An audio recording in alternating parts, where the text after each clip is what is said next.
अभी आपने कहा कि कृष्ण नाम का लेके आपको कोई कष्ट नहीं मिलेगा, राइट? अगर आप कृष्ण के शरण में जाते हैं तो आपको कोई कष्ट नहीं होगा, या जीवन में कोई कष्ट आने वाला है तो कृष्ण खुद हरण कर लेंगे। हमने ये तो नहीं कहा कि कष्ट नहीं आएगा। आपने ये कहा था कि अगर आप कृष्ण नाम लेते हैं तो 100% गारंटी कि अगली योनि आपको इंसान की मिलेगी, मनुष्य का मिल जाए। जी, ये गारंटी कैसे लेते हैं आप? स्वल्पम क्या है? स्वल्पम ही अपी यस्य धर्मस्य त्रायते महतो विहार। भगवान गीता में इसलिए कह रहे हैं कि अगर थोड़ा सा भी आप इस मार्ग में बढ़ेंगे, बड़े से बड़े खतरे से बच जाएंगे, कि कम से कम आपको मनुष्य जीवन तो प्राप्त होगा। शुचि नाम सुमताम गेहे योग भ्रष्ट अभिजायते। तो भगवान गीता में ये कहते हैं अगर आप भक्ति पूरी भी नहीं कर पाते, थोड़ा सा भी कर लेते हैं भक्ति, तो क्या होगा?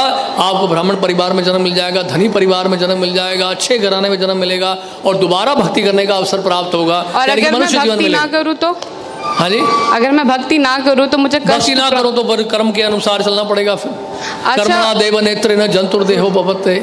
मेरे एक जानने वाले हैं, पिछले 10 साल से वो डिवोटी हैं यहीं के, ठीक है? अभी 6 महीने पहले उनकी फादर की डेथ हुई थी।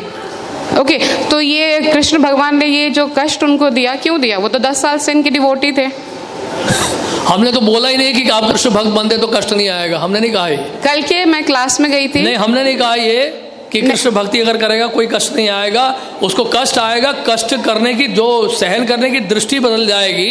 जैसे कि एक व्यक्ति जो है सड़क पे जा रहा है और साथ रास्ते में बैरियर्स हैं, स्पीड ब्रेकर्स हैं, तो एक व्यक्ति ठेले में जा रहा है, दूसरा व्यक्ति मर्सिडीज में जा रहा है। तो मर्सिडीज में जा रहा है, वो भी उसी सड़क से जा रहा है, झटके उसको कम लगते हैं। कहने का मतलब यह है कि कष्ट जो है भक्तों के जीवन में भी आता है, सहन करने की शक्ति भगवान देते हैं। यानी कि जहां पे पांव कटना होता है वहां पे सुबह चुभती है केवल आपको। तो कष्ट तो आएगा ही आएगा, ऐसा कभी ना सोचें कि हम कृष्ण भक्ति में लग गए तो हमारे जीवन में कोई कष्ट नहीं आएगा। इनफैक्ट भक्त तो प्रार्थना करते हैं भगवान से कि हमें और कष्ट दीजिए। विपदा संता ता शाश्वत तत्र तत्र जगत गुरु भवद दर्शनम स्याद पुनर्भव दर्शनम।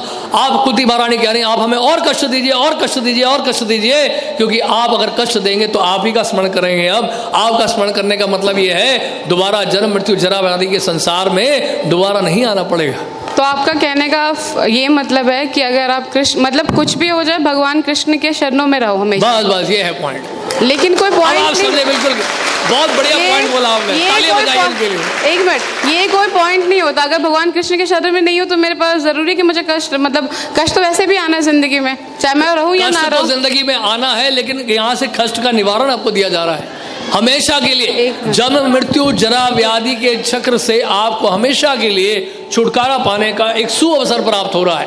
भगवान की सेवा में लगे, एक जीवन आप कृष्ण की सेवा में दे दो, कृष्ण आपको वापस लेके चले जाएंगे। तो आपका कहने का मतलब है कि मैं कृष्ण के शरण में जाती तो अगले जन्म में मुझे इंसान क्या ही वो मिलेगा, इंसान का मिलेगा। और अगर अच्छी तरह से भक्ति करेंगे तो भगवान के धाम में भी जाएंगे।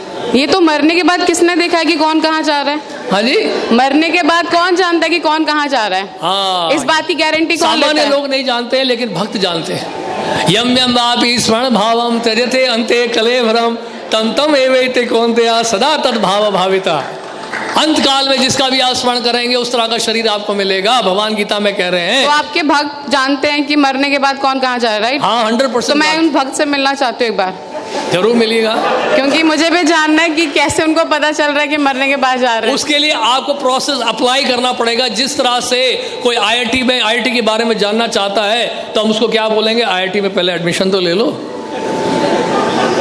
आईआईटी में जो सिलेबस उसको तो फॉलो कर लो, वहाँ के प्रोसेस को तो फॉलो कर लो, वहाँ के रूल्स एंड रेगुलेशंस को फॉलो कर लो। इट्स अ काइंड ऑफ फोर्समेंट कि आप किसी को फोर्स कर रहे हैं कि जबरदस्ती हम किसी को फोर्स नहीं कर रहे हैं। आपकी इच्छा आप आइए, नहीं इच्छा मत आइए।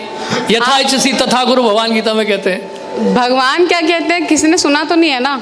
भगवान कृष्ण गीता में 18वें अध्याय में कह रहे हैं। भगवान, एक मिनट, ये सिर्फ आपने बुक प्रिंटेड पढ़ा है, किसी ने पर्सनली सुना है भगवान को? पर्सनली किसी ने भी नहीं सुना है। जिस तरह से 2 + 2 4 आपने अपने टीचर से सुना, उन्होंने अपने टीचर से सुना, हमने अपने गुरुदेव से सुना। तो गुरुदेव, हमने प्रभुपाद से सुना।